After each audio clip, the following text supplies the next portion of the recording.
ಬಂದ್ವಿ. ಸೊ ಒಬ್ಬೊಬ್ಬರನ್ನು ಕೇಳೋಣ, ಅವ್ರಿಗೇನು ಫೀಲ್ ಆಯಿತು ಅಂತ ಕೇಳೋಣ. ಬನ್ನಿ ಮೇಡಮ್, ಬನ್ನಿ ಮೇಡಮ್. ನಮಸ್ತೆ. ಈಗ ಪಿರಮಿಡಲ್ಲಿ ಒಂದು ಸೆಕೆಂಡ್ ಆಮೇಲೆ ಫೋಟೋ ಹಿಡಿರಿ. ನಿಮ್ಗೇನು ಅನ್ನಿಸ್ತು ಹೇಳಿ. Pyramid is completely spiritual place and ನನಗೂ ಕೂಡ ಸ್ಪಿರಿಚುವಲ್ ಆಗಿ ಕನೆಕ್ಟ್ ಆಗಿದ್ದರಿಂದ ಈ ಪ್ಲೇಸು ಎಸ್ಪೆಷಲಿ ನನಗೆ ತುಂಬ ಹತ್ತಿರವಾದಂಥ ಪ್ಲೇಸು. ಲಾಸ್ಟ್ ಟೈಮ್ ನಾನು ಬಂದಾಗ ಈ ಪ್ಲೇಸಲ್ಲಿ ಫಸ್ಟ್ ಎಕ್ಸ್ಪೀರಿಯನ್ಸು ಅದು ಡಿಫ್ರೆಂಟ್ ಆಗಿತ್ತು. ಬಟ್ ಇದ್ರದ್ದು ಬಗ್ಗೆ ತಿಳ್ಕೊಂಡ್ಮೇಲೆ ಬಂದಮೇಲಂತೂ ಇನ್ನೂ ಎಕ್ಸ್ಪೀರಿಯನ್ಸ್ ತುಂಬ ಇಷ್ಟ ಆಗ್ತಾ ಇದೆ. ಆ್ಯಂಡ್ ಧ್ಯಾನ ಮಾಡಬೇಕಾದಾಗ ಸ್ಟಾರ್ಟಿಂಗ್ ಬಂದಾಗ ಧ್ಯಾನದ ಬಗ್ಗೆ ನನಗೆ ಐಡಿಯಾ ಇರಲಿಲ್ಲ. ಅದು ಆದಮೇಲೆ ಬಂದ ಮೇಲೆ ಧ್ಯಾನಕ್ಕೆ ಕೂತಾಗ ವೈಬ್ರೇಷನ್ ಇವತ್ತು ನನಗೆ ಫೀಲ್ ಆಯಿತು. ಎಸ್ಪೆಷಲಿ ಅಟ್ರಾಕ್ಷನ್ ಥರ ಕೈ ನಮ್ಮ ಬಾಡಿನೇ ನಮ್ಮ ಕಂಟ್ರೋಲಲ್ಲಿ ಇಲ್ಲ ಅನ್ನೋ ಥರ ಫೀಲ್ ಆಗ್ತಾಯಿತ್ತು. ಸೊ ಅಷ್ಟು ಚೆನ್ನಾಗಿದೆ. ಆ್ಯಂಡ್ ಟ್ರೈನಿಂಗ್ ಅಂತೂ ಎಕ್ಸಲೆಂಟ್ ಆದಂಥ ಟ್ರೈನಿಂಗು. ಆ್ಯಂಡ್ ಧ್ಯಾನದ ಜೊತೆಗೆ ಟ್ರೈನಿಂಗು ಕೂಡ ತಗೊಳ್ಳೋದ್ರಿಂದ ಏನಂತಾರೆ, ಆತ್ಮಕ್ಕೂ ಜೊತೆಗೆ ಬಾಡಿಗೂ ಮೈಂಡ್ಗೂ ಎಲ್ಲದಕ್ಕೂ ಕೂಡ ಒಂದೊಳ್ಳೆ ಎಕ್ಸಸೈಸ್ ಆದಂಗೆ ಆಯಿತು. ಆ್ಯಂಡ್ ಇರೋ ಟಾಕ್ಸಿನ್ಸ್ ಎಲ್ಲ ರಿಮೂವ್ ಆದಂಗೆ ಆಯಿತು. Thank you so much. Thank you so much madam.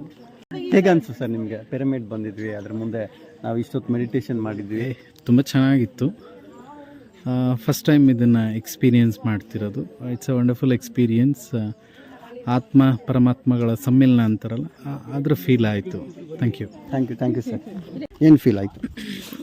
Mind ಎಲ್ಲ ಫುಲ್ ರಿಲ್ಯಾಕ್ಸ್ ಆದಂಗೆ ಆಯಿತು. ನೆಕ್ಸ್ಟ್ ಏನು ಮಾಡ್ಬೇಕು ಅನ್ನೋದೆಲ್ಲ ಒಂದು ವಿಷನ್ ಸೆಟ್ ಆಯಿತು sir. Thank you so much madam. Feel ಹೇಗಾಯಿತು ಅಂತ ಹೇಳೋದಕ್ಕಿಂತ ಅದನ್ನು ಫೀಲ್ ಮಾಡಬೇಕು ಆ್ಯಕ್ಚುಲಿ. ಸೊ ಶಾಂತವಾಗಿ ಇರೋದಕ್ಕೆ, ಸೈಲೆಂಟಾಗಿರೋದಕ್ಕೆ ಒಂದು ಅವಕಾಶ ಸಿಕ್ಕಿದಾಗ ಅದನ್ನು ಅದೇ ರೀತಿಯಲ್ಲಿ ಬಳಸ್ಕೋಬೇಕು. ಇದೆಲ್ಲವೂ ಕೂಡ ನಮ್ಮ ಜೀವನದ ಅವಿಭಾಜ್ಯ ಅಂಗಗಳು. ಈ ಪ್ರೊಸೆಸ್ ಏನಿದೆ ಇವೆಲ್ಲವೂ ಕೂಡ ಪ್ರತಿಯೊಬ್ಬರು ಅಳವಡಿಸ್ಕೋಬೇಕು. ಪ್ರತಿದಿನ ನಾವು ಬಾಹ್ಯ ಪ್ರಪಂಚಕ್ಕೆ ಕನೆಕ್ಟ್ ಆಗಿರ್ತೀವಿ, ಅಂದರೆ ಹೊರಗಿನ ಪ್ರಪಂಚಕ್ಕೆ ಕನೆಕ್ಟ್ ಆಗಿರ್ತೀವಿ. ನಮ್ಮ ಒಳಗಿನ ಪ್ರಪಂಚಕ್ಕೆ ಕನೆಕ್ಟ್ ಆಗಲಿಕ್ಕೆ, ನಾವು ಒಳಗಡೆ ಏನು ಅಂತ ತಿಳ್ಕೊಳ್ಳೋದಕ್ಕೆ ಈ ಪ್ರೋಸೆಸ್ ಎಲ್ಲ ಭಾಳ ಹೆಲ್ಪ್ ಮಾಡುತ್ತೆ. ಸೊ ಇದನ್ನು ಯಾವುದೋ ಒಂದು ದಿವಸ 2 ದಿವಸ ಮಾಡೋದಲ್ಲ, ಇದನ್ನು ಒಂದು ಕಂಟಿನ್ಯೂಸ್ ಪ್ರೋಸೆಸ್ ಮಾಡ್ತಾಯಿದ್ರೆ ತುಂಬ ದೊಡ್ಡ ಮಟ್ಟದ ಒಂದು ಬದಲಾವಣೆ ನಿಮ್ಮಲ್ಲಾಗುತ್ತೆ. Thank you. ಸೊ ಪಿರಮಿಡ್ ಬಂದಿದ್ದು ತುಂಬ ಪ್ರಶಾಂತವಾಗಾಯಿತು. ತಡಮಳೆ ಇದ್ದಿದ್ದು ಮನಸ್ಸು ತಿಳಿಯಾಯಿತು. ಸೊ ಧ್ಯಾನ ಮಾಡಿದೆ. ಧ್ಯಾನ ಮಾಡೋದ್ರಲ್ಲಿ ತುಂಬ ಪಾಸಿಟಿವ್ ವೈಬ್ಸು ಸಿಕ್ತು ನನಗಿಲ್ಲಿ. ಅದೇನೇ ಎನರ್ಜಿ ಅಂತ ಹೇಳ್ತಾ ಇದ್ದೀರಲ್ವ ನೀವು, ಸೊ ಅದು ನನಗೆ ಅನುಭವ ಆಗಿದೆ ಇವಾಗ ಇಲ್ಲಿಗೆ ಬಂದ್ಬಿಟ್ಟು. ಸೊ ಅದ್ರ ಜೊತೆ ಟ್ರೈನಿಂಗ್ ಕೂಡ ಸೂಪರಾಗಿತ್ತು. ಸೊ ನೆನ್ನೆ ಟ್ರೈನಿಂಗ್ ಏನು ಅಮೇಝಿಂಗ್ ಆಗಿತ್ತು, ಅದೇ ಥರ ಇವತ್ತು ಇರುತ್ತೆ ಅಂತ ನಾನು ಅಂದ್ಕೊಂಡಿದ್ದೀನಿ.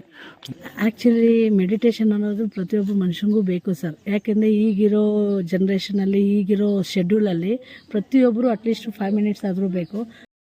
ನಿಮ್ಗೆ ಹೇಗೆ ಅನಿಸ್ತು madam? Yes sir, thank you so much. ಇವತ್ತಿನ ಏನು ಮೆಡಿಟೇಷನ್ಸ್ ಇರಬಹುದು, ನಮಗೆ ಧ್ಯಾನ ಮಾಡಿದ್ದಾಗಿರ್ಬೋದು, ನೆಗೆಟಿವ್ ಥಾಟ್ಸಿಂದ ಆಚೆ ಬರಲಿಕ್ಕೆ ಒಂದು ಅದ್ಭುತವಾಗಿರ್ತಕ್ಕಂಥ ಪ್ಲಾಟ್ಫಾರ್ಮ್ ಆ್ಯಂಡ್ ಟ್ರೈನಿಂಗ್ ಜೊತೆಗೆ ಇದು ಬೇಕು. ಯಾಕಂದರೆ ಮನಸ್ಸಿಗೂ ದೇಹಕ್ಕೂ ಎನರ್ಜಿ ಕೊಡ್ತಿರ್ತಕ್ಕಂಥ ಎನರ್ಜೆಟಿಕ್ ಒಂದು ಪ್ಲೇಸ್ ಅಂತಂದರೆ ಏಷ್ಯಾದಲ್ಲೇ ಅತಿ ಎತ್ತರವಾಗಿರ್ತಕ್ಕಂಥ ಪ್ಲೇಸ್ ಅಂತ ಫೇಮಸ್ ಆಗಿರ್ತಕ್ಕಂಥ ಕನಕಪುರದ ಹತ್ರ ಇರ್ತಕ್ಕಂಥ ಪಿರಮಿಡ್ ವ್ಯಾಲಿ.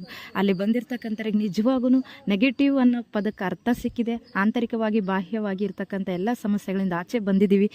ಸೊ ಇದನ್ನು ಎಲ್ಲರೂ ಸದುಪಯೋಗ ಮಾಡ್ಕೊಳ್ಳಿ ಅಂತ ಹೇಳ್ತಾ ಇದ್ದೀನಿ. ವಿಶ್ವಾದ best. Thank you so much. ನೋಡಿದ್ರಲ್ಲ ವೀಕ್ಷಕರೇ, ಫ್ರೆಂಡ್ಸ್, ಎಲ್ಲರೂ ಎಕ್ಸ್ಪೀರಿಯನ್ಸ್ ಈ ಥರ ಇತ್ತು. ನೀವು ಒಂದ್ಸರಿ ಆದರೆ ಭೇಟಿ ಕೊಡಿ. Thank you so much.